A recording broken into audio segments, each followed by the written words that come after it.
Assalamualaikum warahmatullahi wabarakatuh. Hai, balik lagi sama saya Nopal.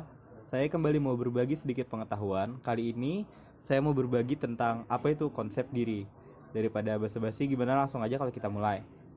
Pertama, apa sih itu konsep diri? Jadi, konsep diri adalah semua ide-ide, pikiran, kepercayaan, dan pendirian yang diketahui individu tentang dirinya dan mempengaruhi individu dalam berhubungan dengan orang lain.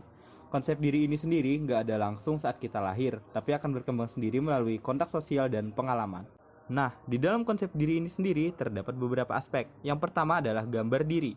Gambaran diri ini sendiri adalah sikap seseorang terhadap tubuhnya secara sadar maupun tidak sadar, termasuk persepsi dan perasaan tentang ukuran dan bentuk, fungsi penampilan dan potensi tubuh saat ini dan masa lalu.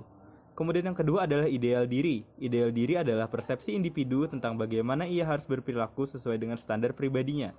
Ideal diri ini sendiri mulai berkembang pada masa kanak-kanak yang dipengaruhi oleh lingkungan. Yang ketiga adalah harga diri. Harga diri adalah penilaian pribadi terhadap hasil yang dia capai dengan menganalisis seberapa jauh perilaku memenuhi ideal dirinya.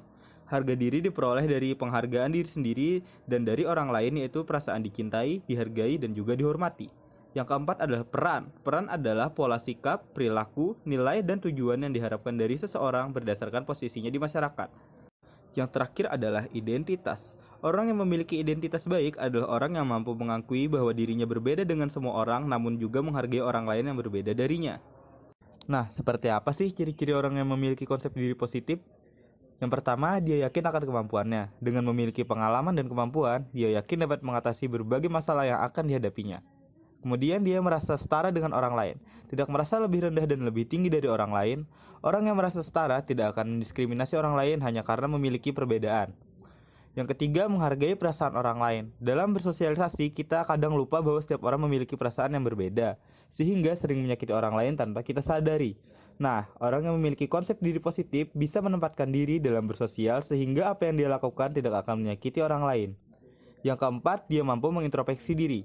Setiap orang memiliki kekurangan dan kesalahan, namun hanya sedikit orang yang menyadari dan mampu merubahnya. Jika memiliki konsep diri positif, maka kita akan menjadi orang yang sering mengintrospeksi diri kita sendiri. Tadi udah lihat kan gimana dampak positifnya. Nah, bagaimana sih jadinya jika seseorang memiliki konsep diri negatif? Yang pertama, dia tidak suka dikritik. Orang yang memiliki konsep diri negatif akan mudah tersinggung jika dikritik, dan akan berpikir orang yang mengkritik dirinya akan dianggap memusuhinya. Yang kedua, sangat senang dipuji. Walau dia berpura-pura menghindari pujian, dia tidak dapat menyembunyikan kesenangannya saat menerima pujian.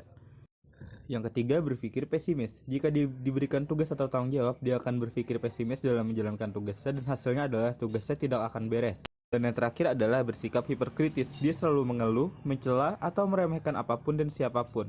Mereka tidak pandai mengungkapkan penghargaan atau pengakuan pada kelebihan orang lain. Nah, mungkin itu aja sedikit pengetahuan yang bisa saya bagikan. Semoga bermanfaat. Wassalamualaikum warahmatullahi wabarakatuh.